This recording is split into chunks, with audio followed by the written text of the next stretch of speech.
Polytechnic classes. मैं सुरभि लेके आई हूँ फिजिक्स के इंपॉर्टेंट क्वेश्चन जो आपके लिए एग्ज़ाम के लिए बहुत इंपॉर्टेंट है, ठीक है। और इसी तरीके की मैं केमिस्ट्री की भी वीडियोस लेके आने वाली हूँ। तो नए हो तो चैनल को सब्सक्राइब कर लीजिएगा और वीडियोस को लाइक कर लीजिएगा। चलिए चलते हैं लेसन नंबर अपने 5 पे। ठीक, हमारा लेसन नंबर 5 है उपग्रहों तथा उपग्रहों की ग्रहों तथा उपग्रहों की गति। ठीक है, इसमें फर्स्ट क्वेश्चन है हमारा, गुरुत्वीय त्वरण जी का मान पृथ्वी के किस भाग पर अधिक होता है। ठीक है, गुरुत्वीय त्वरण जी का जो मान है पृथ्वी के किस भाग पर सबसे ज़्यादा होता है। आंसर है पृथ्वी पूरी तरह गोल ना होकर ध्रुवों पर चपटी होती है, अर्थात विषुवत रेखा पर पृथ्वी की त्रिज्या ध्रुवों की त्रिज्या से अधिक होती है।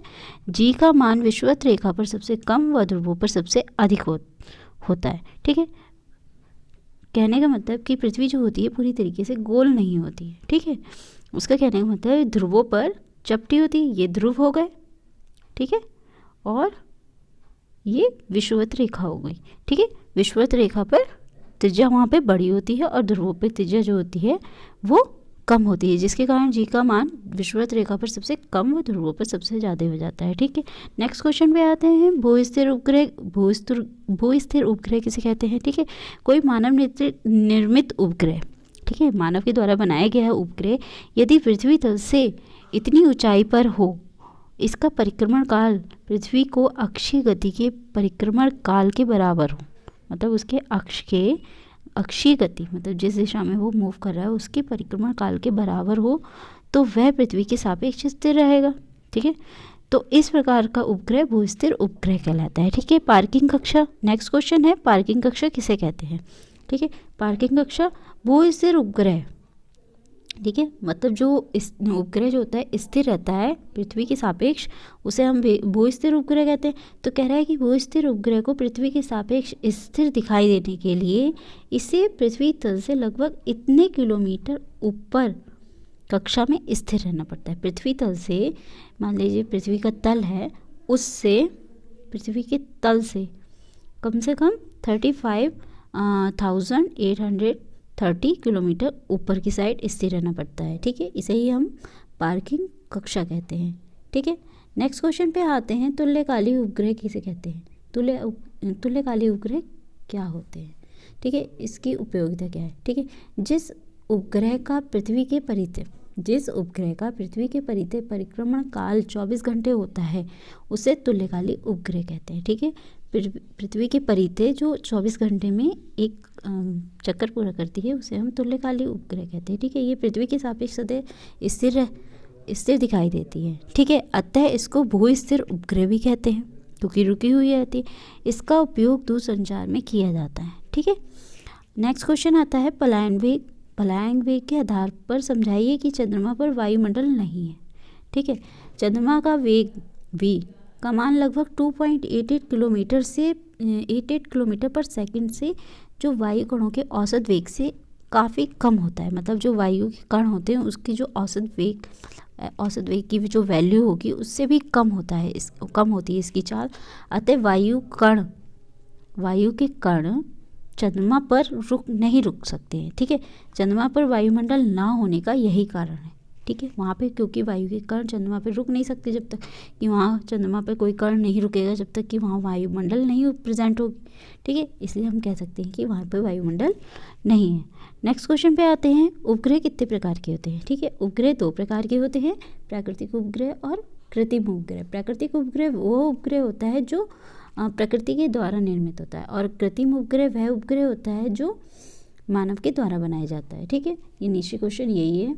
नेक्स्ट क्वेश्चन कि प्राकृतिक उपग्रह को परिभाषित कीजिए और कृत्रिम उपग्रह को परिभाषित कीजिए। ठीक है, प्राकृतिक उपग्रह हमने बता दिया, प्रकृति के द्वारा जो उपग्रह निर्मित होता है, ठीक है, आकाशीय पिंडों में, वो सारे आपके प्राकृतिक उपग्रह कहलाते हैं। इसके अंदर आप एग्जाम्पल में देख लीजिए, चंद्रमा हो गई जो पृथ्वी के प्राकृतिक उपग्रह है, पृथ्वी का प्राकृतिक उपग्रह है। ठीक है, और कृत्रिम उपग्रह जो मानव के द्वारा बनाया गया है, इसके एग्जाम्पल में आप देख सकते हैं जैसे कि रूस द्वारा प्रक्षेपित स्पुतनिक 1 जो उपग्रह है वो रूस के द्वारा बनाया गया है। ठीक है, नेक्स्ट क्वेश्चन पे आते हैं, पृथ्वी तल पर पलायन वेग का मान बताइए। ठीक है, पृथ्वी तल जो है उस पर पलायन वेग कितना होता है, लगभग 11.2 किलोमीटर पर सेकंड होता है। ठीक है, नेक्स्ट क्वेश्चन पे आते हैं, पलायन ऊर्जा से क्या समझते हैं आप। ठीक है। पलायन वेग से फेंकने के लिए पिंड को दी गई ऊर्जा पलायन ऊर्जा कहलाती है। मतलब इतना वेग कि जिससे कि वो पृथ्वी से दूर जा सके, वो ऊर्जा, वो पलायन ऊर्जा कहलाती है। ठीक है। इसका मान होता है GME/RE। ठीक है। नेक्स्ट क्वेश्चन पे आते हैं। एक उपग्रह पृथ्वी तल के समीप एक कक्षा में परिक्रमण कर रहा है। ठीक है। पृथ्वी की त्रिज्या जो है 6.4 × 10⁶ मीटर मानते हुए उपग्रह की कक्षीय चाल तथा परिक्रमण काल ज्ञात करिए। ठीक है। कक्षीय चाल जो हो जाएगी V0 हो जाएगी और परिक्रमण काल T हो जाएगा। ठीक है। V0 का फॉर्मूला क्या होता है? √GRE। ठीक है। तो G की वैल्यू हमें दी है 9.8। ठीक है। और RE की वैल्यू भी दी हुई है 6.4 × 10⁶ मीटर पर सेकेंड। इन दोनों की मल्टीप्लाई करेंगे। मल्टीप्लाई करने के बाद जब इसकी रूट की वैल्यू फाइंड करेंगे तो ये आ जाएगा 7.92 × 10⁻3। और ये मीटर पर सेकंड है। अब इसको हम किलोमीटर पर सेकंड में चेंज करेंगे तो 10⁻³ से मल्टीप्लाई करेंगे तो आंसर आ जाएगा 7.92 किलोमीटर पर सेकंड। ठीक है। उसके बाद परिक्रमण काल के लिए फॉर्मूला लगाएंगे T = 2π√RE/G। ठीक है। वहाँ पे भी वैल्यू पुट कर देंगे। वैल्यू पुट करने के बाद जब हम इसका सॉल्यूशन करेंगे तो ये आ जाएगी वैल्यू 50.5075 सेकेंड। ठीक है। नेक्स्ट क्वेश्चन पे आते हैं। पृथ्वी के पृष्ठ से पलायन वेग 11 किलोमीटर पर सेकेंड है। ठीक है। पलायन वेग मतलब V0 या VE, पृथ्वी के लिए है तो VE हो जाएगा।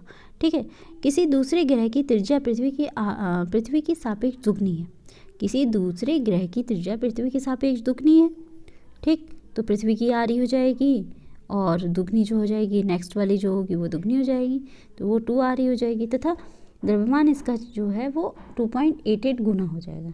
तो ठीक, इसके कारण जो पलायन वेग निकलेगा ग्रह से, पलायन वेग कितना होगा? ग्रह के लिए हमने VP मान लिया है और पृथ्वी के लिए हमने VE मान लिया है पलायन वेग। ठीक। उसके अकॉर्डिंग हम फॉर्मूला जब बनाएंगे तो वो बन जाएगा MP × RE/ME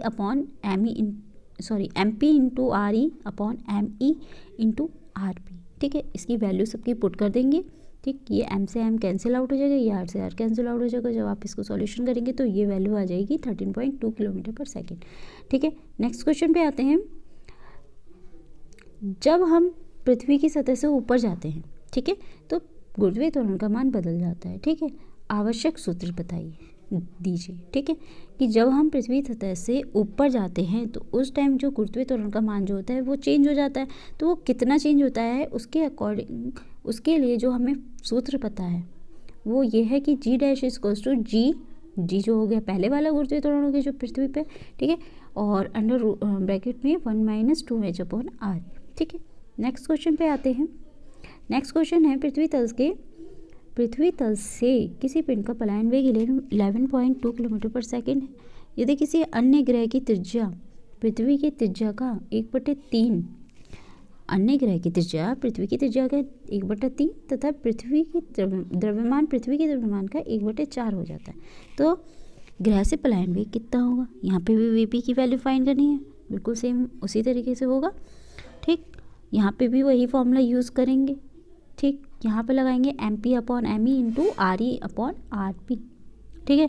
सबकी वैल्यू पुट कर देंगे और सबकी वैल्यू पुट करने के बाद इसकी मल्टीप्लाई कर देंगे तो फॉर्मूला हमारा बनेगा VP = यहाँ पर VE लिखना भूल गए हैं। ठीक है। तो यहाँ पर VE है चल रहा है साथ में। ठीक। तो ये फॉर्मूला बन जाएगा VP = VE √3/2। VE की वैल्यू रख देंगे और जब इसका सॉल्यूशन करेंगे 9.699 किलोमीटर पर सेकेंड आ जाएगा। ठीक है। नेक्स्ट चलते हैं नेक्स्ट क्वेश्चन है हमारा गुरुत्वीय त्वरण G तथा सार्वत्रिक गुरुत्वाकर्षण G कैपिटल G में संबंध स्थापित करिए। मतलब स्मॉल g और कैपिटल G में संबंध का सूत्र बताना है। माना पृथ्वी का द्रव्यमान ME है तथा त्रिज्या RE है। माना पृथ्वी सतह पर M द्रव्यमान की कोई वस्तु स्थिर है। ठीक है। पृथ्वी द्वारा M द्रव्यमान की वस्तु पर लगाए जा रहे गुरुत्वीय बल को ज्ञात करना है। ठीक है। तो इसके लिए पृथ्वी को गोलाकार मानकर उसके संपूर्ण द्रव्यमान को केंद्र O पर केंद्रित कर लेते हैं। मान लीजिए ये है, इससे त्रिज्या आर ही है और यह इस पर द्रव्यमान जो है वो एम ही है, ठीक है, इसका द्रव्यमान पृथ्वी का, और इस पर कोई जो वस्तु रखी है उसका द्रव्यमान एम, ठीक है। और तो इसके कारण जो आकर्षण बल उत्पन्न होगा वो हो जाएगा F = G m/r², ठीक है। यदि गुरुत्वीय त्वरण जी का मान ज्ञात हो तो m द्रव्यमान पर लगने वाला गुरुत्वीय बल कितना हो जाएगा, F = mg, जो पृथ्वी की ओर लगेगा, ठीक है। दोनों ही बल हैं, दोनों ही इक्वल हो जाएंगे। जब दोनों इक्वल हो जाएंगे, यहाँ से हम g की वैल्यू फाइंड करेंगे तो g = क्या आ जाएगा, g = आ जाएगा G me/r²। यही हमारा गुरुत्वीय त्वरण और सार्वत्रिक गुरुत्वीय नियतांक में संबंध का सूत्र है, ठीक है। अब आते हैं नेक्स्ट क्वेश्चन पे। नेक्स्ट क्वेश्चन दिया है पृथ्वी के तल से, ठीक है, पृथ्वी का जो तल है, पृथ्वी के तल से ऊंचाई के स्थान पर, पृथ्वी के तल से ऊंचाई के स्थान पर गुरुत्वीय त्वरण जी के मान में होने वाले परिवर्तन की विवेचना कीजिए। मतलब कि उसमें क्या क्या परिवर्तन आते हैं। माना पृथ्वी का द्रव्यमान एम ही है, त्रिज्या आर ही है तथा केंद्र ओ है। यदि पृथ्वी तल पर एम द्रव्यमान का एक पिंड बिंदु ए पर है, ठीक है, इस पर है, ठीक है, तब पृथ्वी तल पर गुरुत्वीय त्वरण स्मॉल जी का मान, फॉर्मूला हमने अभी प्रूफ किया था, ठीक है, वही रहेगा, स्मॉल जी = GME/r², ठीक है। अगर हम एच ऊंचाई पे चले जाएं, माना कि हम इस यहाँ से केंद्र से एच ऊंचाई, इस आर त्रिज्या से और ऊपर की साइड एच ऊंचाई पे जाएं बिंदु बी पर, तब गुरुत्वीय त्वरण कितना हो जाएगा, गुरुत्वीय त्वरण वही रहेगा, बस त्रिज्या जो हो जाएगी वो चेंज हो जाएगी, वो हो जाएगी RE + H, ठीक है। अब हम क्या करेंगे, G और G' को, एच ऊंचाई पर हमने गुरुत्वीय त्वरण G' माना है तो G और G' को डिवाइड कर लेंगे। भाग करने के बाद GME से GME कैंसिल आउट हो जाएगा, तो G'/G = बचेगा RE² RE + H का होल स्क्वायर। अब नीचे से भी RE को कॉमन लेंगे, जब RE कॉमन लेंगे तो यहाँ स्क्वायर है तो RE² आ जाएगा, ये RE² से RE² कैंसिल हो जाएगा। फिर RE² कैंसिल होने के बाद फॉर्मूला हमारा बनेगा G' = G/1 + H/RE का होल स्क्वायर, ठीक है। यहाँ पर G' जो है वो G से लेस देन है, ठीक है। अगर ये लेस देन होता है तो ये बाइनोमियल के थ्योरम के अनुसार जब हम इसको खोलेंगे तो इसका फॉर्मूला खुलेगा इस टाइप से, 1 + x की पावर -2, ठीक है। तो इसका फॉर्मूला खुलेगा 1 - 2x +, ठीक, x इस टाइप से, ठीक। तो यहाँ पर हम बाइनोमियल के थ्योरम यूज़ कर लेंगे इसमें, ठीक। तो ये मल्टीप्लाई हो जाएगा, मल्टीप्लाई होने के बाद उच्च घातों के पदों को हम छोड़ देते हैं, ठीक है। उच्च जो घात होते हैं वो इसमें हटा दिए जाते हैं, जिसके कारण हमारा क्या होगा, यहाँ पर सिर्फ आपका रह जाएगा 1 - 2HE/RE, ठीक है, ये रह जाएगा। तो यहाँ से G' हो जाएगा G 1 - 2H/RE, ठीक है। ये हमारा पृथ्वी तल से एच ऊंचाई पर जाने पे गुरुत्वीय त्वरण का मान है, ठीक है।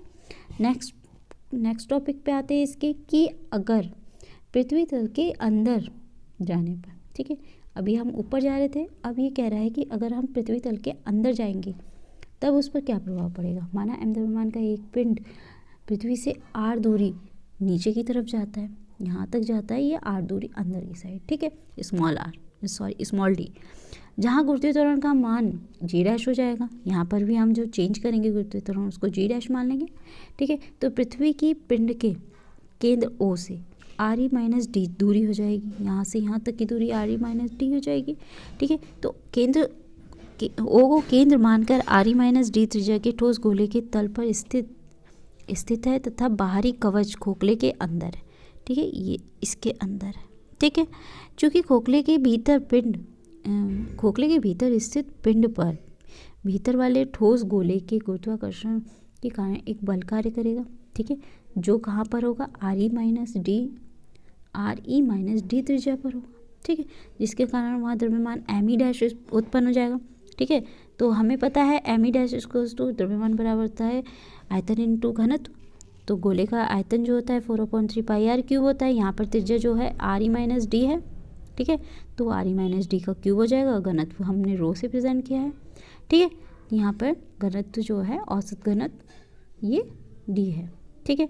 उसके बाद आते हैं माना पृथ्वी तल से डी दूरी पर, ठीक है, बिंदु बी पर गुरुत्वीय त्वरण जी डैश ले लें, ठीक है। तो उसके अकॉर्डिंग अगर हम जी डैश निकालते हैं तो ये फॉर्मूला बनता है हमारा जी 4/3 पाई आर क्यूब। तो पाई आर क्यूब की जगह आर ई माइनस डी का होल क्यूब हो जाएगा, और रो अपॉन यहाँ पर आर ई माइनस डी का स्क्वायर है ही, ये इससे कैंसिल आउट हो जाएगा। कैंसिल आउट होने के बाद जी डैश की वैल्यू आपकी बचेगी 4/3 pi capital G R E minus D into rho, ठीक है। ये हमारा हो जाएगा फॉर्मूला गुरुत्वीय त्वरण का, ठीक है। इसी प्रकार यदि पिंड पृथ्वी तल पर हो, यदि पिंड पृथ्वी तल पर हो तो गुरुत्वीय त्वरण जी की वैल्यू जो हो जाएगी वो 4/3 पाई जी आर ई रो हो जाएगी, ठीक है। तो दोनों समीकरण को भाग देने पर ये समीकरण जो है आपकी ये और ये, इन दोनों को हम जब भाग देंगे तो जी डैश अपॉन जी इसको हो जाएगा R E minus D upon R E, और आर ई को हम दोनों के साथ अलग अलग कर लेंगे तो वैल्यू हो जाएगी 1 minus D upon R E. ये हमारा फॉर्मूला है पृथ्वी तल से अंदर की साइड जाने पर, ठीक है। नेक्स्ट टॉपिक पे आते हैं। नेक्स्ट टॉपिक पे आते हैं। नेक्स्ट टॉपिक है हमारा नेक्स्ट क्वेश्चन है हमारा पलायन वेग क्या होता है, ठीक है। पलायन वेग क्या होता है? पलायन वेग संबंधित सूत्र का व्युत्पन्न करें तथा पृथ्वी तल से पिंड के पलायन वेग को परिमाणित करें, ठीक है। पलायन वेग वह न्यूनतम वेग है जिससे किसी पिंड को पृथ्वी से ऊपर की ओर फेंका जाता है, ठीक है। पृथ्वी से ऊपर की ओर फेंका जाता है कि पिंड जो है पृथ्वी के गुरुत्वीय क्षेत्र से बाहर निकल जाए, मतलब पृथ्वी से बाहर की ओर चला जाए और वहाँ से वापस न लौट के आए, ठीक है। इसे ही हम क्या कहते हैं? पलायन वेग कहते हैं, ठीक है। पलायन वेग से फेंकने के लिए इस पिंड को दी गई ऊर्जा जो होती है वो पलायन ऊर्जा कहलाती है, ठीक है। अनंत पर गुरुत्वीय स्थितिज ऊर्जा शून्य होती है तो सभी को पता है, तथा पृथ्वी तल पर द्रव्यमान के पिंड की स्थितिज ऊर्जा निम्न होगी, ठीक है। क्या होगी? GMEM अपॉन RE, ठीक है। अर्थात पिंड को पृथ्वी तल से अनंत में भेजने के लिए हमें इतना ही कार्य करना पड़ेगा, ठीक है। जितनी स्थितिज ऊर्जा होगी उतनी ही गतिज ऊर्जा की भी जरूरत होगी, जिसके कारण हम पिंड को वहाँ से फेंक सकें, और वो गतिज ऊर्जा ही वो क्या होती है? पलायन ऊर्जा में चेंज हो जाती है, जिसके कारण वो वस्तु वहाँ से बाहर की ओर चली जाती है, ठीक है। ठीक, तो कह रहा है कि पिंड को अनंत में भेजने के लिए GMEM अपॉन RE ऊर्जा पलायन ऊर्जा कहलाती है, ठीक है। पृथ्वी तल पर यदि पिंड को GMEM अपॉन RE के तुल्य गतिज ऊर्जा देने के लिए पलायन वेग VE से फेंका जाता है, तब काइनेटिक एनर्जी मतलब गतिज ऊर्जा जो हो जाएगी ½ mv² होता है। तो पलायन वेग VE है तो यहाँ पर V की जगह VE यूज़ हो जाएगा, और ये भी गतिज ऊर्जा है क्योंकि इतने वेग से हम इसको फेंकेंगे किसी भी पिंड को, ठीक। तो दोनों की वैल्यू इक्वल हो जाएगी, दोनों की वैल्यू जब इक्वल हो जाएगी यहाँ से VE की वैल्यू निकालेंगे तो ये फॉर्मूला बन जाएगा √2 GME अपॉन RE, ठीक। और हमें पता है कि GME इक्वल्स टू होता है GRE, ठीक है। तो हम यहाँ पर क्या करेंगे? इसकी वैल्यू पुट कर देंगे। वैल्यू पुट करने के बाद VE की वैल्यू क्या हो जाएगी? V equals to √2 GRE² upon R, एक R से एक R कैंसिल आउट हो जाएगा, तो VE का फॉर्मूला हो जाएगा 2 GRE √, ठीक है। अब हमें पता है कि स्मॉल g का मान जो होता है 9.8 होता है, और पृथ्वी की त्रिज्या हमें पता है 6.4 × 10⁻⁶ होती है, ठीक है। हम इसकी वैल्यू रख देंगे। जब हम इसकी वैल्यू रखेंगे तो सॉल्यूशन करेंगे तो इसकी वैल्यू हो जाएगी 11.2 km/s। इसलिए ही हमें इतनी ही पलायन ऊर्जा की ज़रूरत पड़ती है बस किसी भी पिंड को पृथ्वी से बाहर भेजने के लिए, ठीक है। ये निम्न चीज़ों पर निर्भर करती है, ठीक है। पलायन वेग का मान पिंड के प्रक्षेपण कोण पर निर्भर नहीं करता है, ठीक है, उसके एंगल पर निर्भर नहीं करेगा। पलायन वेग का मान पिंड के द्रव्यमान पर निर्भर नहीं करता है, ठीक है। ये पृथ्वी के द्रव्यमान तथा त्रिज्या पर भी पृथ्वी के द्रव्यमान तथा त्रिज्या पर निर्भर करता है, ठीक है। यदि भी पृथ्वी तल के समीप परिक्रमण करते हुए उपग्रह की चाल V0 हो, ठीक है, तो वहाँ पर क्या होगा? V0 के लिए VE अपॉन V0 इसको हो जाएगा 2GRE अपॉन GRE, क्योंकि V naught is V E equals to √2GRE, ठीक है, और वी नॉट इक्वल्स टू है √GRE। इन दोनों को डिवाइड करेंगे, डिवाइड करने पर क्या हो जाएगा, we E equals to √2VE हो जाएगा, ठीक है। यही पलायन वेग का फॉर्मूला है, ठीक है। अब आते हैं नेक्स्ट टॉपिक पे। हमारा नेक्स्ट क्वेश्चन है, उपग्रह की कक्षीय चाल के लिए सूत्र का व्युत्पन्न कीजिए, ठीक है। उपग्रह की कक्षीय चाल वी नॉट, ठीक है, माना एम द्रव्यमान के ग्रह को, ठीक है, एम द्रव्यमान का जो ग्रह है उसकी त्रिज्या r है तथा केंद्र O है, ठीक है। उसको सतह से h दूरी पर m द्रव्यमान का एक उपग्रह कक्षीय चाल v नॉट से ग्रह के चारों ओर r मतलब RE प्लस h त्रिज्या के से परिक्रमण कर रहा है, मतलब घूम रहा है, ठीक है। तो इस स्थिति में ग्रह द्वारा उपग्रह पर आरोपित गुरुत्वाकर्षण बल क्या हो जाएगा, वो हो जाएगा F=GM small m upon r², ठीक है। तो उपग्रह को वृत्तीय गति के लिए आवश्यक अभिकेंद्र बल क्या चाहिए होता है, mv² अपॉन r। ये गुरुत्वाकर्षण बल के कारण गुरुत्वाकर्षण बल है, और अभिकेंद्र बल mv² अपॉन r होता है, ठीक है। अब उसके लिए कक्षीय जाल के लिए हमारे क्या हो जाएगा, वी नॉट हो जाएगा, ठीक है। तो दोनों को हम इक्वल रखेंगे, यहाँ से वी नॉट की वैल्यू निकालेंगे, V naught equals to GM upon r, तो यहाँ से वी नॉट इक्वल्स टू हो जाएगा √GM अपॉन r, ठीक है। और हमें पता है त्रिज्या यहाँ पर क्या है, r प्लस h है, ठीक है। तो स्मॉल r को हम चेंज कर लेंगे r प्लस h में, ठीक है। इस समीकरण में उपग्रह का द्रव्यमान m नहीं आता है, ठीक है।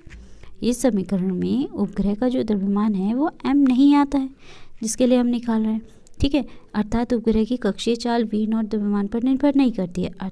अतः भिन्न भिन्न द्रव्यमानों के उपग्रह किसी ग्रह के चारों ओर एक ही कक्षा में समान कक्षीय चाल से परिक्रमण कर सकते हैं, मतलब उसका वेट कितना भी हो, द्रव्यमान उसमें कितना भी हो, वो एक समान चाल से ही चलेगा, ठीक है। तो इसके लिए हमें क्या करना होगा, हमें यहाँ से m की वैल्यू को हटाना होगा। तो हमें पता है GM इक्वल्स टू क्या होता है, GR², मतलब पृथ्वी के लिए है तो GR हो जाता है। फिलहाल तो हम यहाँ पर GM के लिए कर रहे हैं, उपग्रह के लिए कर रहे हैं तो GM है, तो हम R को R ही रहने देंगे, R ही नहीं लिखेंगे, ठीक है। यहाँ पर हम इसकी वैल्यू रख देंगे, वैल्यू रखने के बाद वी नॉट इक्वल्स टू क्या हो जाएगा, √GRE² upon r plus h, ठीक है। हम क्या करेंगे, r² है तो r को हम बाहर निकालेंगे, तो फॉर्मूला बन जाएगा V naught equals to r √G upon RE plus h, ठीक है। कह रहा है कि h का मान वी नॉट पर निर्भर करता है, ठीक है। r त्रिज्या r का मान बढ़ाने पे वी नॉट का मान क्या होगा, घटेगा, ठीक है। यदि उपग्रह ग्रह के अत्यंत समीप हो, जब उपग्रह ग्रह के अत्यंत समीप होगा तो वहाँ पे त्रिज्या जो होगी, जो RE प्लस h इसको यूज़ कर रहे हैं, वो r की वैल्यू बड़ी हो जाएगी, ठीक है। तो वहाँ क्या हो जाएगा, h की वैल्यू नगण्य हो जाएगी, ठीक है। जब कोई भी वैल्यू छोटी होती है तो हम उसको नगण्य मानते हैं, और जब नगण्य मानते हैं तो वो उसको हम वहाँ से नेगलेक्ट कर देते हैं, मतलब हटा देते हैं, ठीक है। तो फॉर्मूला बन जाएगा GM अपॉन r, ठीक है। इसके अकॉर्डिंग फॉर्मूला क्या बनेगा, GR अंडर रूट में, ठीक है। अब हमें पता है G की वैल्यू क्या है, 9.8 है, और R की वैल्यू क्या है, पृथ्वी के लिए है तो 6.4 × 10⁶ यूज़ करेंगे, हम वैल्यू को रखेंगे और सॉल्व करेंगे तो हमारी वैल्यू हो जाएगी 7.98 किलोमीटर पर सेकेंड, जिसको हम 8 किलोमीटर पर सेकेंड भी लिख सकते हैं, ठीक है। नेक्स्ट क्वेश्चन पे आते हैं। हमारा नेक्स्ट क्वेश्चन है, भूस्थिर तथा भूतुल्यकाली उपग्रह की विवेचना कीजिए, ठीक है। कह रहा है कि यदि कोई उपग्रह पृथ्वी के चारों ओर वृत्ताकार कक्षा में 24 घंटे में पश्चिम से पूरब की ओर परिक्रमण करती है, मतलब घूमती है, तो उसकी गति पृथ्वी के सापेक्ष स्थिर गति होगी, ठीक है। पृथ्वी के सापेक्ष वो गति क्या होगी, स्थिर होगी, अर्थात पृथ्वी तल के किसी बिंदु के सापेक्ष उपग्रह स्थिर प्रतीत होगा, ठीक है। पृथ्वी तल के किसी भी बिंदु के सापेक्ष वो पृथ्वी उपग्रह जो है वो हमारा स्थिर दिखाई देगा। इस प्रकार के उपग्रह को हम भूस्थिर या तुल्यकाली उपग्रह कहते हैं, ठीक है। इसके लिए फॉर्मूला है G = 2π अपॉन GRE², ठीक है, और इंटू में RE प्लस h को होल क्यूब, ठीक है। हमें पता है कि T की वैल्यू, ये 24 घंटे की बात कर रहे हैं, ठीक है। तो T जो हो जाएगा 24 आवर हो जाएगा, मतलब 24 घंटे हो जाएगा। हम इसको सेकंड में चेंज करेंगे तो 24 × 60 × 60 सेकेंड, ठीक है। जब हम इसको सॉल्व करेंगे तो ये हो जाएगा 86,400 सेकेंड, ठीक है। और हमें पता है कि आर की वैल्यू होती है 6,400 किलोमीटर, मतलब पृथ्वी की त्रिज्या जो होती है 6,400 किलोमीटर होती है। और स्मॉल जी की वैल्यू हमें पता ही है 9.8 होती है। अगर हम यहाँ पर इन सब की वैल्यू को पुट कर दें तो हमें ऊंचाई पता चल जाएगी, ठीक है। हमें ऊंचाई पता चल जाएगी। ऊंचाई हमारी कितनी आएगी? 36,000 किलोमीटर, ठीक है। कह रहा है कि किसी कक्षा में स्थिर पश्चिम से पूर्व की ओर पृथ्वी के चारों ओर परिक्रमा करता हुआ उपग्रह सदैव स्थिर प्रतीत होता है, ठीक है। इस प्रकार के उपग्रह को तुल्यकाली है, वो स्थिर उपग्रह कहते हैं, ठीक है। समीकरण V0 = R√G(RE+H) से पृथ्वी के लिए उपग्रह की कक्षीय चाल कितनी V0 कितनी होगी? 3.08 किलोमीटर पर सेकेंड प्राप्त होगा, ठीक है। इस प्रकार के उपग्रह का उपयोग इलेक्ट्रॉनिक कम्युनिकेशन जैसे टेलीविज़न सिग्नल, ठीक है, मोबाइल दूरसंचार सिग्नल को पृथ्वी से प्राप्त करने के लिए कर पुनः उसे वितरित कर दूर सुदूर मतलब दूर दूर स्थानों पर भेजने के कार्य काम आता है, ठीक। नेक्स्ट क्वेश्चन पे आते हैं। नेक्स्ट क्वेश्चन है हमारा, पृथ्वी तल से कितना ऊंचे जाने पर, पृथ्वी तल से कितना नीचे जाने पर गुरुत्वीय त्वरण हमें निकालना है। तो पॉइंट है हमारा आधा रह जाएगा और चौथाई हो जाएगा, ठीक है। पृथ्वी से नीचे जाने पर गुरुत्वीय त्वरण small G dash equals to का फॉर्मूला है जी ब्रैकेट में 1 - h/r, ठीक है। पृथ्वी क्वेश्चन के अनुसार आधा रह जाएगा। जब ये नीचे आधा रह जाएगा तब की बात कर रहे हैं, तो G' = G/2, ठीक है। अब हम यहाँ पे वैल्यू पुट कर देंगे। वैल्यू पुट करने के बाद G से G कैंसिल आउट हो जाएगा। यहाँ से H की वैल्यू निकालेंगे। H की वैल्यू क्या हो जाएगी? 3200 किलोमीटर, ठीक है। ऊंचाई पूछ रहा है कि कितनी ऊंचाई पर ये आधा रह जाएगा और कितनी ऊंचाई पर ये चौथाई रह जाएगा, ठीक है। तो पहली ऊंचाई आ गई हमारी, जब इतनी ऊंचाई पे जाएगा तो ये आधा रह जाएगा। और अब हम निकाल लेते हैं 1/4। अगर वो 1/4 कह रहा है तो G' को हम क्या मान लेंगे? G' = G/4, ठीक है। इसकी वैल्यू रखेंगे तो G से G कैंसिल आउट हो जाएगा। हम यहाँ पर H की वैल्यू फाइंड करेंगे। H की वैल्यू कितनी आ जाएगी? 4800 किलोमीटर, ठीक है। ये हमारा है जब 1/4 रह जाएगा, ठीक है। नेक्स्ट क्वेश्चन पे आते हैं। हमारा नेक्स्ट क्वेश्चन है, पृथ्वी तल से किस ऊंचाई पर G का मान वही होगा जो 100 किलोमीटर गहरी खाई में है, ठीक है। तो इसका मतलब ऊंचाई को हम 100 मान लेते हैं, ठीक है। तो G' हो जाएगा G 1 - 100/6400, ठीक है। तो इसकी वैल्यू को जब हम सॉल्व करेंगे 2 0 से 2 0 कैंसिल आउट और 64 - 1/64 हो जाएगा। जब इसको सॉल्व करेंगे तो ये आ जाएगा 63/64 जी, ठीक है। अब क्या है? H ऊंचाई पर G का मान 63 × G/64 रह जाएगा, ठीक है। अगर हम इसको रखेंगे तो ये हमारा फॉर्मूला हो जाएगा, ठीक है। अब आते हैं नेक्स्ट क्वेश्चन पे। नेक्स्ट क्वेश्चन है हमारा, न्यूटन का सार्वत्रिक गुरुत्वाकर्षण नियम लिखिए तथा इसके आधार पर कैपिटल G की परिभाषा दीजिए, ठीक है। न्यूटन का सार्वत्रिक गुरुत्वीय नियतांक इस नियम के अनुसार कि दो द्रव कणों के बीच लगने वाला गुरुत्वाकर्षण बल, किन्हीं दो कणों के बीच लगने वाला गुरुत्वाकर्षण बल कणों के द्रव्यमान के गुणनफल के अनुपाती तथा उनके बीच की दूरी के वर्ग के व्युत्क्रमानुपाती होता है, ठीक है। कह सकते हैं कि 2 पॉइंट है, 2 पॉइंट, इसका द्रव्यमान m1 है, इसका द्रव्यमान m2 है, ठीक है। तो उस पर लगने वाला बल जो होगा इन दोनों द्रव्यमानों के गुणनफल के अनुपाती होगा तथा उनके बीच की जो दूरी होगी उसके वर्ग के व्युत्क्रमानुपाती होगा, ठीक है। तो इसके अकॉर्डिंग अगर हम फॉर्मूला निकालेंगे तो ये हो जाएगा, इसके अकॉर्डिंग हो जाएगा F proportional m1 m2/r²। Proportional हटाएंगे, हम एक कांस्टेंट लगाएंगे G, यही हमारा सार्वत्रिक गुरुत्वीय नियतांक हो जाएगा, ठीक है।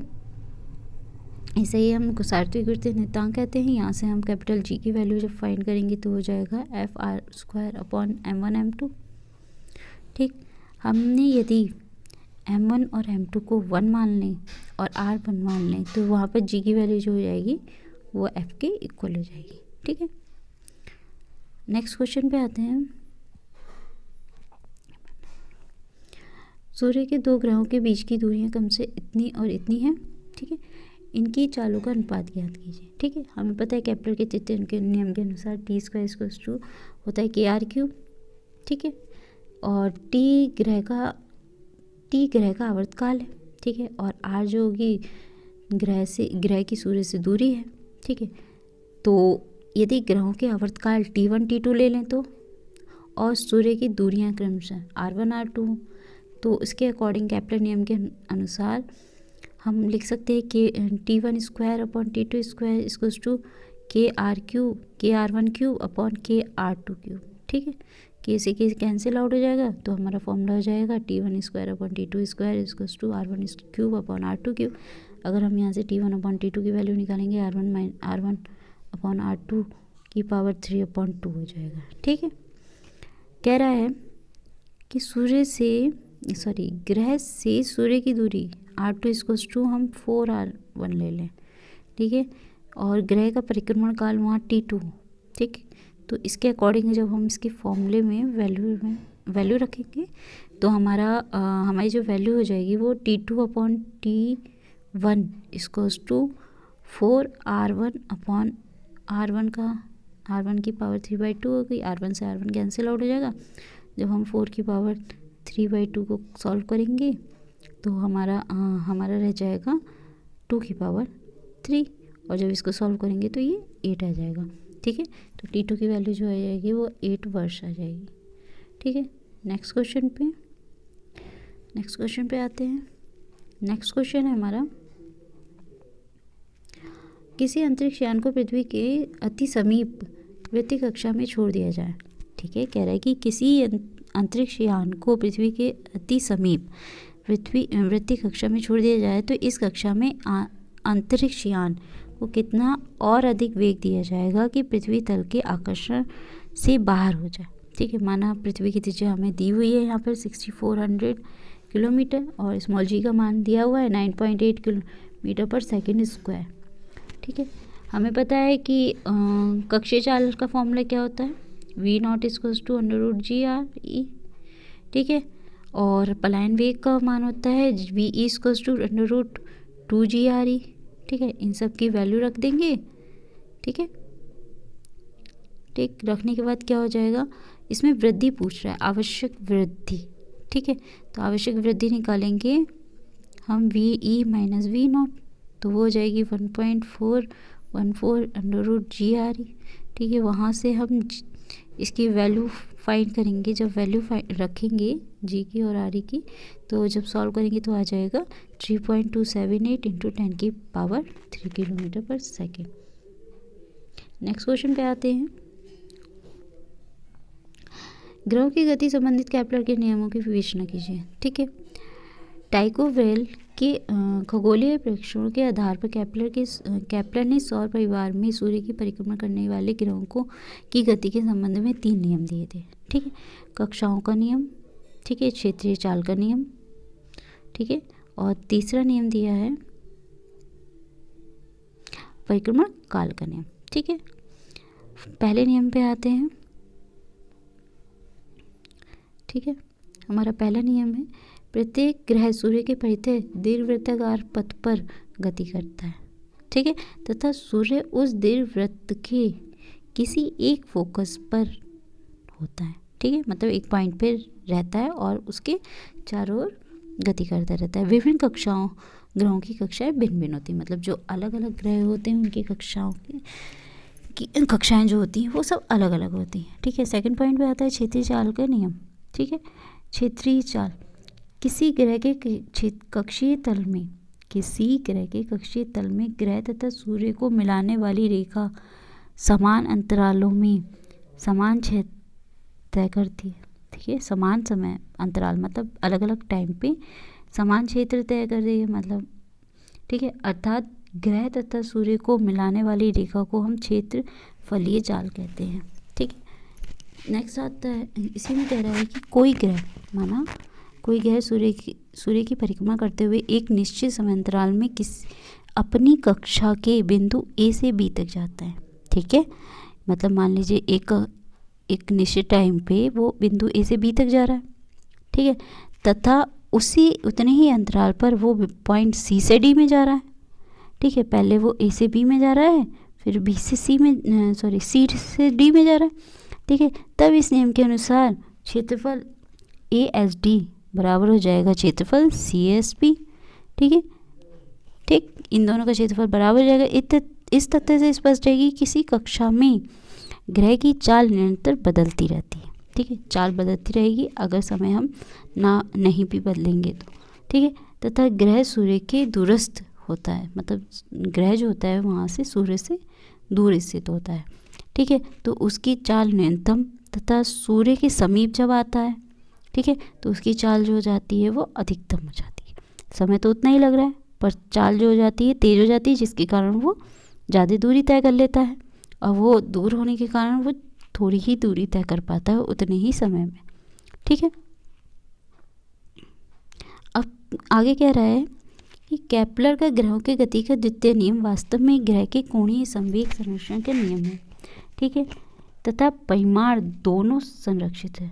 ठीक है, अतः घूर्णन अक्ष तथा घूर्णन तल स्थिर होता है तथा ग्रह का अनुप्रस्थ त्वरण, ठीक है, घूर्णन तल के लंबवत शून्य है होता है, अर्थात पिंड जिस तल में गति करता है उस तल से ऊपर और अथवा नीचे नहीं जा सकता। ठीक है, जिस तल में वो गति कर रहा है उसी तल में ही गति करेगा, ना तो उससे ऊपर जाएगा और ना ही उसके नीचे आएगा। वास्तव में सूर्य के परितः ग्रह की गति केंद्रीय बल गुरुत्वाकर्षण बल के कारण होती है। मतलब इसके अंदर जो गति हो रही है, मतलब ये सूर्य के चारों ओर जो ग्रह है मूव कर रहा है वो गुरुत्वाकर्षण बल गुरुत्वीय बल के कारण ही वो गति करता है। ठीक है, इसके लिए फॉर्मूला क्या हो जाएगा, हमारा फॉर्मूला हो जाएगा mv1r1 इक्वल्स टू mv2r2। ठीक है, m से m कैंसिल हो जाएगा क्योंकि वेट ग्रह का वेट तो उतना ही रहेगा। ठीक है, बस चाल जो है वो चेंज हो जाएगी और त्रिज्या चेंज हो जाएगी। ठीक है, समय भी वही रहेगा। इसके कारण क्या हो जाएगा, v equals to R omega. ठीक है, और आर ओमेगा रखेंगे तो v1 के लिए r1 ओमेगा 1 हो जाएगा, v2 के लिए r2 ओमेगा 2 हो जाएगा, जिस कारण ये फॉर्मूला बन जाएगा r1 square omega 1 equals to r2 square omega 2। ठीक है, बिंदु ए से दूरस्थ ग्रह चाल का न्यूनतम परिमाण v1 तथा बिंदु बी के समीपस्थ ग्रह चाल का परिमाण v2 वेक्टर है। ठीक है, नेक्स्ट क्वेश्चन पे नेक्स्ट ऑफ इसका थर्ड नियम है परिक्रमण काल का नियम। ठीक है, परिक्रमण काल का नियम, सूर्य के चारों ओर किसी ग्रह द्वारा एक चक्कर पूरा करने में, ठीक है, सूर्य के चारों ओर किसी ग्रह के द्वारा वो जो एक चक्कर लगाता है, अर्थात ग्रह को सूर्य के परितः परिक्रमण काल टी का वर्ग उसकी दीर्घ वृत्ताकार कक्षा के अर्ध दीर्घ वृत्त आर त्रिज्या के तृतीय घात के अनुकरणपाती होता है। ठीक है, इसके अकॉर्डिंग अगर हम फॉर्मूला बनाते हैं तो टी स्क्वायर प्रोपोर्शनल हो जाएगा आर क्यूब। ठीक है, तो इस समीकरण से स्पष्ट होता है कि सूर्य के परितः ग्रह की कक्षा जितनी छोटी होगी वह उतने ही कम समय में एक चक्कर पूर्ण करेगा। ठीक है, यदि दो ग्रहों के परिक्रमण काल T1 T2 हो जाएंगे तो उस टाइम जो होगा अर्ध दीर्घवृत्त की दूरियां भी R1 R2 हो जाएंगी, मतलब चेंज हो जाएंगी। ठीक है, इसके कारण जो ये फॉर्मूला यूज़ करेंगे वो हो जाएगा T1 square upon T2 square equals to R1 cube upon R2 cube. ठीक है, नेक्स्ट आते हैं नेक्स्ट क्वेश्चन पे, केपलर के ग्रह की गति संबंधित नियमों से न्यूटन के निष्कर्ष। ठीक है, आता है न्यूटन के अपने अन्वेषणों में पाए कि अधिकांश ग्रह जैसे बुध हो गया, प्लूटो हो गया, इन दोनों को छोड़कर जो कि सूर्य के निकट तथा दूरस्थ हो, जो कि सूर्य से के पास हो तथा उससे दूर हो, सूर्य के परितः लगभग वृत्ताकार कक्षाओं में गति करते हैं। केपलर के द्वितीय नियम के अनुसार ग्रह के त्रिज्य कोटर की क्षेत्रफलीय चाल नियत रहती है। ठीक है, मतलब क्षेत्र की जो चाल होती है वो नियत रहती है, अर्थात वृत्ताकार कक्षा में त्रिज्य वेक्टर की तथा स्वयं ग्रह की रेखीय तथा कोणीय चालें v तथा ओमेगा नियत रहेगी। ठीक है, माना r त्रिज्या के वृत्ताकार पथ में चलने के कारण m द्रव्यमान के ग्रह पर केंद्र की ओर एक अभिकेंद्र बल F का लगने लगता है। ठीक है, जिसके कारण वो चारों ओर चक्कर लगा पाता है। ठीक है, अभिकेंद्र बल। ठीक, तो हमें पता है अभिकेंद्र बल होता है F=mv², और कोणीय त्वरण के कारण जो अभिकेंद्र बल है वो mr⍵² है। ठीक है, अगर इन दोनों को इक्वल रखेंगे तो यहाँ से हम t की वैल्यू अच्छा यहाँ पर फॉर्मूला नहीं है, सॉरी, वैल्यू इक्वल्स टू है, वैल्यू लिखी है F=mv²/r, और v equals to r omega होता है, v equals to r omega. ठीक है, इसकी वैल्यू रखेंगे, फिर वहाँ पे ओमेगा की वैल्यू रखेंगे, v ओमेगा इक्वल्स टू होता है 2π/t। ठीक है, इसकी वैल्यू रख देंगे तो 4π² mr/t² हो जाएगा। ठीक है, इसी के अकॉर्डिंग ही ये केपलर के नियम के अनुसार जब चेंज करेंगे तो ये हो जाएगा। परंतु पृथ्वी के कक्षीय चाल के लिए केपलर के तृतीय नियम क्या है? T² proportional r³। ठीक है, प्रोपोर्शनल हटाते हैं तो ये हम के लगाते हैं। ठीक है, अगर हम T² की वैल्यू इस क्वेश्चन में रख दें, इस फॉर्मूले में रख दें, तो ये हो जाएगा 4π² mr/kr³, और इसको सेपरेट कर दें तो ये हो जाएगा m/r²। और हमें पता है ये सारी वैल्यूज़ क्या है, वो एक कांस्टेंट वैल्यू है, इसको हम हटा देंगे या नियतांक मान के हटा देंगे तो ये प्रोपोर्शनल हो जाएगा। ठीक है, तो ये इक्वल f के प्रोपोर्शनल हो जाएगा, तो यहाँ पर हो जाएगा f m/r²। ठीक है, इस प्रकार केपलर के नियमों के आधार पर न्यूटन के निष्कर्षण है। ठीक है, कह रहा है कि फर्स्ट पॉइंट, ग्रह पर एक बल आरोपित होता है, मतलब केंद्र की ओर, जिसकी दिशा सूर्य की ओर होती है। ठीक है, इस प्रकार का परिमाण ग्रह तथा सूर्य के बीच की दूरी वर्ग के व्युत्क्रमानुपाती होती है। ठीक है, तो f वहाँ पे क्या हो जाएगा, f प्रोपोर्शनल 1/r² हो जाएगा, और यह बल द्रव्यमान के अनुकरणपाती होता है, तो f प्रोपोर्शनल वहाँ हो जाएगा m। ठीक है, तो कह रहा है कि ग्रह पर लगने वाला बल ग्रह तथा सूर्य के बीच एक पारस्परिक बल है। ठीक है, कह रहा है कि ग्रह पर लगने वाला जो बल है वो सूर्य और ग्रह के बीच एक पारस्परिक बल है, मतलब बराबर बल है, अर्थात यह बल सूर्य द्वारा ग्रह पर तथा ग्रह द्वारा सूर्य पर भी लगता है, मतलब बाहर की ओर भी लगता है और वो अंदर की ओर लगता है, जिसके कारण वो सूर्य पर भी लग सकता है और सूर्य से ग्रह पर और ग्रह से सूर्य पर भी लगता है। ठीक है, क्योंकि ग्रह पर लगने वाला बल ग्रह के द्रव्यमान के समानुपाती होता है। ठीक है, अतः सूर्य पर लगने वाला बल सूर्य के द्रव्यमान m पर निर्भर करना चाहिए। ठीक है, अर्थात फॉर्मूले में क्या है, 4π² एक नियतांक है, उसके स्थान पर हम क्या ले लेंगे, gm लिख लेंगे। ठीक है, इसके अकॉर्डिंग क्या हो जाएगा, जहाँ कैपिटल G आ जाएगा वो एक नियतांक हो जाएगा। ठीक है, तो हम इसको क्या लिख सकते हैं, फॉर्मूले में एक नए फॉर्मूले में लिख सकते हैं F=gm/r²। ठीक है, अब आते हैं नेक्स्ट क्वेश्चन पे। नेक्स्ट क्वेश्चन है हमारा,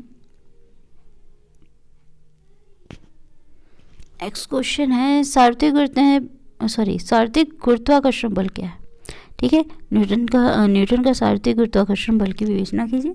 ठीक है, न्यूटन का सार्वत्रिक गुरुत्व नियतांक लिखिए। ठीक है, सेम यही क्वेश्चन है जो अभी हमने कराया ऊपर। ठीक है, उसके बाद आते हैं नेक्स्ट क्वेश्चन पे, भूस्थिर उपग्रह का वर्णन कीजिए। ठीक है, उसमें बंधन ऊर्जा भी बतानी है, उपग्रहों की ऊर्जा तथा बंधन ऊर्जा पर प्रकाश डालिए। ठीक है, हमें पता है कि भूस्थिर उपग्रह क्या होता है, यदि कोई मानव निर्मित उपग्रह है पृथ्वी तल से इतनी ऊंचाई पर हो जिसका परिक्रमण काल पृथ्वी की अक्षीय गति के परिक्रमण काल के बराबर हो, तो वह उपग्रह पृथ्वी के सापेक्ष क्या हो जाता है, वो स्थिर दिखाई देने लगता है। ठीक है, जब पृथ्वी के सापेक्ष चलेगा तो वो स्थिर ही लगेगा। ठीक है, तो उसे ही हम क्या कहते हैं, भूस्थिर उपग्रह कहते हैं। ठीक है, उपयोग भूस्थिर उपग्रह के लिए किसी स्थान के ऊपर स्थिर रहकर उस स्थान के चित्र खींचकर पृथ्वी को भेजना हो। ठीक है, भेज सकते हैं। ठीक है, पार्किंग कक्षा हमें पता है। ठीक है, इसका फॉर्मूला। ठीक, तो यहाँ से हम आर ई की वैल्यू निकालेंगे तो वो हो जाएगा T²/4π² स्मॉल g r² की पावर 1/3 -h। ठीक, हमें पता है कि भूस्थिर उपग्रह के लिए कैपिटल T क्या है, 24 घंटे है। ठीक है, मतलब उसका समय जो है 24 घंटे है। हम इसको सेकंड में चेंज करेंगे तो जाएगा 86400 सेकंड, ठीक है। और पृथ्वी की त्रिज्या 6.37 इंटू 10⁻6 होगा, ठीक है। और स्मॉल जी की वैल्यू 9.8 है और हमें पता है, तो यहाँ से RE प्लस एच की वैल्यू क्या आ जाएगी 4200 किलोमीटर, मतलब दूरी, ठीक है। यहाँ से अगर हम इसमें से एच की वैल्यू फाइंड करेंगे तो क्या हो जाएगा 42200 माइनस RE, ठीक है। इसको सॉल्व करेंगे तो 35830 किलोमीटर आ जाएगी, ठीक है। अतः उपग्रह को पृथ्वी के सापेक्ष स्थित दिखाई देने के लिए पृथ्वी तल से इतने किलोमीटर ऊपर स्थित कक्षा में स्थापित करना चाहिए, ठीक है। इसे ही हम पार्किंग कक्षा कहते हैं, जहाँ पर वो पृथ्वी से स्थिर दिखाई देगा, ठीक है। अब आता है पृथ्वी उपग्रहों की ऊर्जा, उपग्रह की यांत्रिक ऊर्जा, उपग्रह की गतिज ऊर्जा व उपग्रह की स्थितिज ऊर्जा का योग होता है।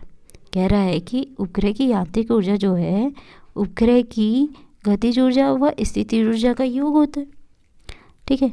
हमें पता है कि उपग्रह की स्थिति माना पृथ्वी का द्रव्यमान m मान लो उपग्रह का, और पृथ्वी का द्रव्यमान m ही है, ठीक है। और त्रिज्या r है, ठीक है। तो कक्षीय चाल v0 ले लेते हैं, ठीक है। तो इसके कारण स्थितिज ऊर्जा जो हो जाएगी U=G_m_E_m/r हो जाएगा, ठीक है। यदि तथा गति के कारण उपग्रह की गतिज ऊर्जा ½ mv² होती है। अब हम कक्षीय वेग लेना है तो v0 हो जाएगी, ठीक है। इसके अकॉर्डिंग v0 की वैल्यू जो रखेंगे वो √G_m_E/r रखेंगे, ठीक है। जब हम इसको रखेंगे सॉल्व करेंगे तो ये आ जाएगा K=G_m_E_m/2r। और हमें पता है कि यांत्रिक ऊर्जा गतिज ऊर्जा और स्थितिज ऊर्जा का सम है, तो U+K हो जाएगा। U आपके पास है ये, ठीक, और आपके पास गतिज ऊर्जा K ये है। दोनों को ऐड कर देंगे, दोनों ही सेम है, ठीक है।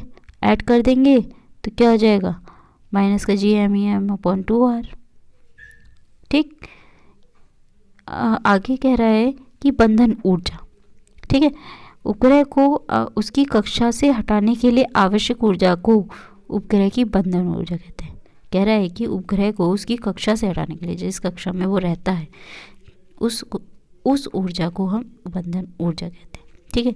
और उपग्रह की जो बंधन ऊर्जा होती है वो -E होती है, और यहाँ पर जो E होती है यांत्रिक ऊर्जा कुल, वो भी माइनस में होती है, ठीक है। जिसके कारण ये दोनों वैल्यू क्या हो जाएगी माइनस करके प्लस हो जाएगी, जिसके कारण फॉर्मूला हो जाएगा G_m_E_m/2r, ठीक है। अब आते हैं नेक्स्ट क्वेश्चन पे। पलायन ऊर्जा व पलायन वेग को समझाइए, ठीक है। अभी कराया था पलायन वेग और पलायन ऊर्जा, ठीक है।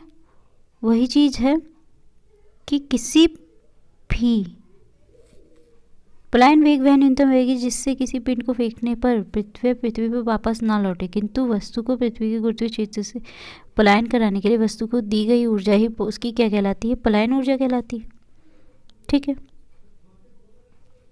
तो हमें पता है कि पृथ्वी जो होती है जितने वेग से फेंकेंगे वो G_m_E_m/r² होगा, r ही होगा, ठीक है। और हमें पता है गतिज ऊर्जा जो होती है वो ½ mv² होती है। अब पलायन वेग के बारे में बात हो रहा है तो v की जगह VE यूज़ हो जाएगा।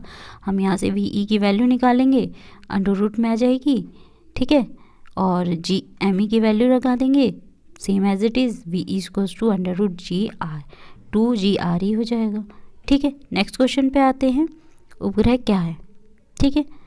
उपग्रह क्या है, कह रहा है कि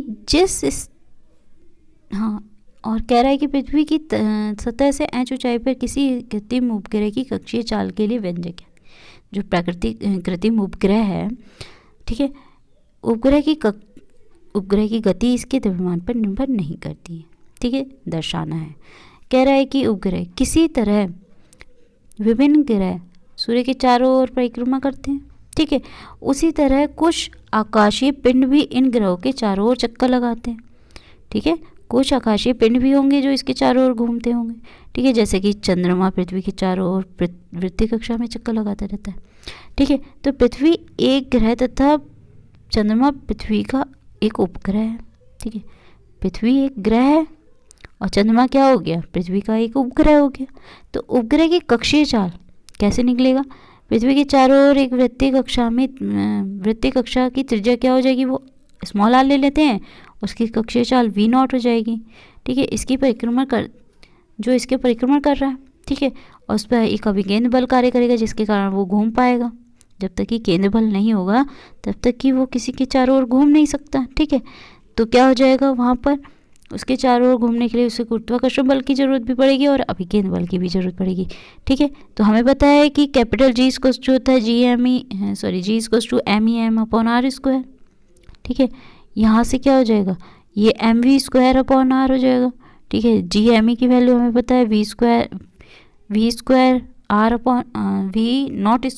इंटू r हो जाएगी। यहाँ से v0 निकाल लेते हैं तो ये हो जाएगा GME/r हो जाएगी। यहाँ से v0 की वैल्यू निकालेंगे तो ये हो जाएगी √GME/r, ठीक है। तो कह रहा है कि यह पृथ्वी तल से h ऊंचाई पर जाए। अगर ये पृथ्वी तल से h ऊंचाई पर जाए तो वहाँ पे त्रिज्या क्या हो जाएगी, RE+H हो जाएगा, ठीक है। जहाँ पर RE क्या है, पृथ्वी की त्रिज्या है, ठीक है। तो स्मॉल r का मान समीकरण इसमें रख दो 1 में, यहाँ पे रखेंगे तो v0 की वैल्यू हो जाएगी GME/RE+H अंडर रूट में, ठीक है। तो यहाँ हमें पता है कि स्मॉल g का मान होता है GME/RE², ठीक है। यहाँ से GME की वैल्यू रखेंगे, GME की वैल्यू हो जाएगी GRE² और रखेंगे तो r² में, इसलिए अंडर रूट से बाहर आ जाएगा। तो v0 की वैल्यू फॉर्मूला जो हो जाएगा v0 का वो हो जाएगा RE अंडर रूट में G/RE+H, ठीक है। कह रहा है कि कक्षीय चाल पर उपग्रह के द्रव्यमान पर निर्भर नहीं करता है। कक्षीय चाल जो होती है वो द्रव्यमान पर निर्भर नहीं करती, ये केवल उसकी पृथ्वी के तल के ऊंचाई पर निर्भर करती है, ठीक है। यदि उपग्रह के तल के अति समीप हो, ठीक है, पृथ्वी के तल के अति समीप हो तो ऊंचाई वहाँ पर होगी ही नहीं, नगण्य हो जाएगी। तो वहाँ पर हम h को नगण्य मान लेंगे, इस वाले h को, ठीक है। जब h को नगण्य मानेंगे तो वहाँ पे बचेगा GRE, ठीक है। जब GRE बचेगा तो हम वहाँ पर GRE की वैल्यू रख देंगे, GRE की वैल्यू रखेंगे तो 8 × 10³ मीटर पर सेकेंड आ जाएगा। अगर हम यहाँ से 10³ को हटाएंगे तो 8 किलोमीटर पर सेकेंड हो जाएगा, ठीक है। उपग्रह की कक्षीय चाल वेग उपयुक्त सूत्रों से उपग्रहों को द्रव्यमान पर निर्भर नहीं करती है, ठीक है, ठीक है। यही हमारा क्या है, कक्षीय चाल का सूत्र है। यही हमारे इंपॉर्टेंट कुछ क्वेश्चन थे जो एग्ज़ाम के लिए बहुत इंपॉर्टेंट है, ठीक है। तब तक के लिए थैंक यू।